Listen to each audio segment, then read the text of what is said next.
सौरभ ने पूछा, भाई इलेक्शन में मुद्दे क्या हैं? क्योंकि विपक्ष इल्जाम लगा रहा है कि मोदी फिर प्रधानमंत्री बन गए तो आरक्षण खत्म कर देंगे, मोदी आए तो सबकी मुसीबतें बढ़ जाएंगी।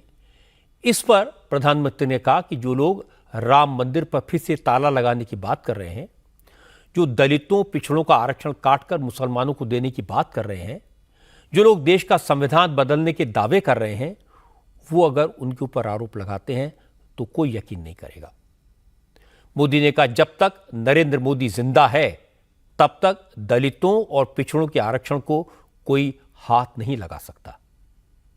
कोई कल्पना कर सकता है कि धारा 370 इतना बड़ा देश का सपना पूरा हुआ, जो चलो ठीक है पंडित नेहरू न कर पाए, तो इसका गुस्सा आज निकाल रहे हो भाई। हमने किया, सरदार साहब चाहते थे, नहीं हो पाया, हम कर रहे हैं। तो आप यहां तक चाहते हो कि हम धारा 370 वापस ले आएंगे।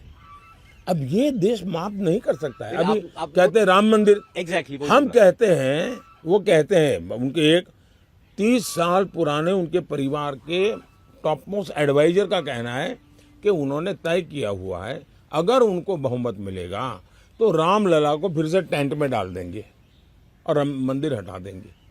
अगर ये बात उनके घर में से निकल करके आती है तो देश के लिए चिंता का विषय है। सर, ये तो मतलब असंभव सी बातें नहीं है, लेकिन मतलब देश कैसे देखिए, कांग्रेस में इतनी विकृतियां भरी हैं। देश के जब टुकड़े हुए 45-46 में देश का कोई व्यक्ति मानता नहीं था कि देश के टुकड़े हो सकते हैं, लेकिन कर दिए उन्होंने। कोई नहीं मानता था। साहबानो केस का कोर्ट का जजमेंट आया था, कोई नहीं मानता था कि अब 3 तलाक रहेगा, लेकिन उन्होंने जजमेंट को उलट दिया और 3 तलाक देश में हमारी मुस्लिम बेटियों को बर्बाद करता ही रहा। तो कांग्रेस का ट्रैक रिकॉर्ड है, कुछ भी कर सकते हैं जी।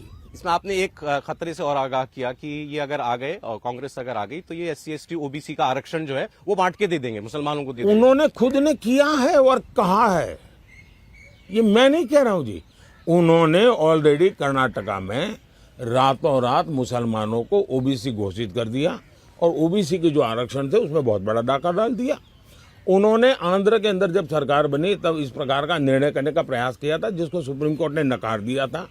और अभी उनके एक नेता, यहीं पटना की धरती पर से मैं कह रहा हूं, श्रीमान लालू जी यादव, जो जेल से आए हुए हैं, कैदी है, गुनहगार है, सजा हो चुकी है, और वो आज आकर के कह रहे हैं कि हम पूरा का पूरा आरक्षण अब मुसलमानों को दे देंगे।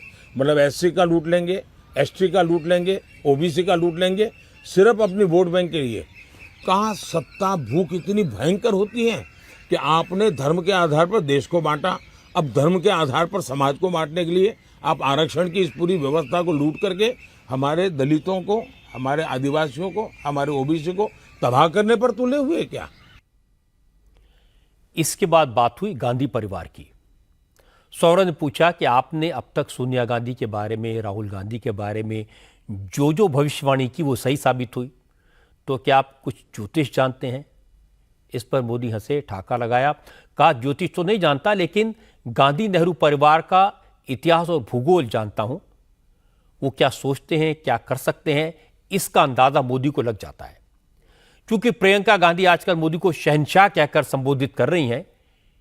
इस पर मोदी ने शहंशाह का मतलब बताया, वो भी सुन लीजिए। आप ज्योतिष में बिलीव करते हैं या आप खुद जानते हैं क्या थोड़ा बहुत ज्योतिष? क्योंकि आपने कहा था इस बार सोनिया गांधी जाएंगी राज्यसभा से, लोकसभा नहीं लड़ेंगी, वो बात सच हो गई। फिर आप जिनको शहजादे कहते हैं, राहुल गांधी, आपने कहा था कि ये इस बार दूसरी सीट से लड़ेंगे और यूपी भी आएंगे, लेकिन ये अमेठी से नहीं लड़ेंगे, वो बात भी सच हो गई है। अब आपने ये कहा है कि कांग्रेस को उससे भी कम सीटें मिलेंगी जितनी शहजादे यानी राहुल गांधी की उम्र है।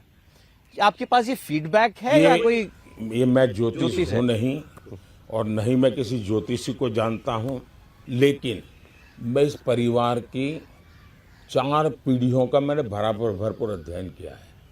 उनकी साइकी क्या है, उनके कारनामे क्या हैं, इसको भली भांति मैंने समझा है, और उसके कारण मैं स्वाभाविक बैठे बैठे अनुमान लगा सकता हूं कि ये करेंगे, ये करेंगे। और इसलिए मैं कहता हूं कि वो इस बार अपनी उम्र जितनी सीटें भी नहीं जीत पाएंगे। वे इंडिया अलायंस इकट्ठा नहीं रख पाएंगे। और रायबरेली से एक मैंने नहीं कहा, कह देता हूँ, रायबरेली में वो अमेठी से में भी बुरी स्थिति में हारेंगे, अमेठी से भी बुरी स्थिति में हारेंगे। और मैंने कहा था वायनाड में उनकी हालत इतनी खराब है इसलिए भागेंगे, लेकिन डर इतना है कि चुनाव के पहले घोषित करें तो मर जाएंगे, इसलिए उन्होंने लोगों को अंधेरे में रखा। लेकिन उनके सिस्टर हैं प्रियंका जी, वो उन्होंने कैंपेन संभाला, राहुल जी तो अभी तक नहीं गए रायबरेली। वो वहां जाकर अपने परिवार की विरासत, राजीव जी यहाँ से रहे, सोनिया जी यहाँ से रहीं, वो पुरानी बातें याद दिला रही हैं। पहली बात है कि वे कांग्रेस के लिए कैंपेन नहीं करते हैं, वो इंडी अलायंस के लिए कैंपेन नहीं करते हैं, वो अपने परिवार के लिए करते हैं। दूसरी बात है कि उनके अंदर ये कहना, अब जैसे मैं काशी में एमपी हूँ, मैं ये तो कह सकता हूँ काशी मेरी काशी, मैं हमेशा बोलता हूँ मेरी काशी जी, लेकिन काशी पार्लियामेंट सीट जो है ना वो मेरी नहीं है, वो भारत के संविधान ने बनाई हुई है, उस पर कोई भी आके बैठ सकता है। मैं काशी का सेवक रह सकता हूँ, वो मेरी प्रॉपर्टी नहीं बन सकती है। और इसलिए ये जो कोई कहे कि रायबरेली हमारी परिवार की हाँ जी संपत्ति है, तो ये लोकतंत्र का सबसे बड़ा अपमान है। सर, आप उनको शहजादा कहते क्यों है? लेकिन ऐसा है, मैंने सुना है, अभी मुझे कहा गया है शहंशाह। आपको शहंशाह बोलते हैं? ऐसा है, मैं इतना सहन करता हूँ, इतना सहन करता हूँ, इतना सहन करता हूँ, इतनी गालियां सहन करता हूँ, तो स्वाभाविक है मैं शहंशाह हूँ। सौरभ शर्मा के साथ मोदी का इंटरव्यू इसलिए देखने लायक है क्योंकि सौरभ ने मोदी से वो सब सवाल पूछे जो आप सबके मन में है। और मैं सौरभ की तारीफ करूंगा कि उन्होंने खुलकर बेबाकी से सवाल पूछे, और अच्छी बात है कि नरेंद्र मोदी ने किसी सवाल को टाला नहीं। जैसे आजकल ज्यादातर लोग कहते हैं कि मोदी जीतेंगे तो पक्का है, तीसरी बार पीएम बनेंगे, सरकार बनाएंगे, इसमें कोई शक नहीं है, पर 400 कहां से लाएंगे? बीजेपी के प्रभाव वाले ज्यादातर इलाकों में बीजेपी पहले से पीक पर है। अगर महाराष्ट्र में, कर्नाटक में कुछ सीटें कम हुई तो भरपाई कहां से होगी? क्या इस बार साउथ से बीजेपी कुछ ज्यादा सीटें मिल पाएंगी? मोदी ने इन सारे सवालों के कन्विंसिंग जवाब दिए।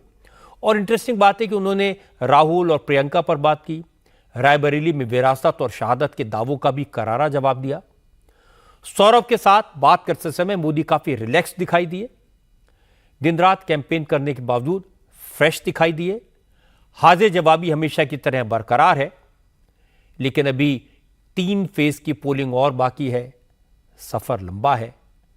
और अगर राहुल गांधी के तेवर देखें, दावे सुने, तो टक्कर कड़ी है। हालांकि राहुल हर चुनाव में इसी तरह के बड़े बड़े दावे करते रहे हैं जो बाद में गलत साबित हुए, लेकिन उनका कॉन्फिडेंस गजब का है।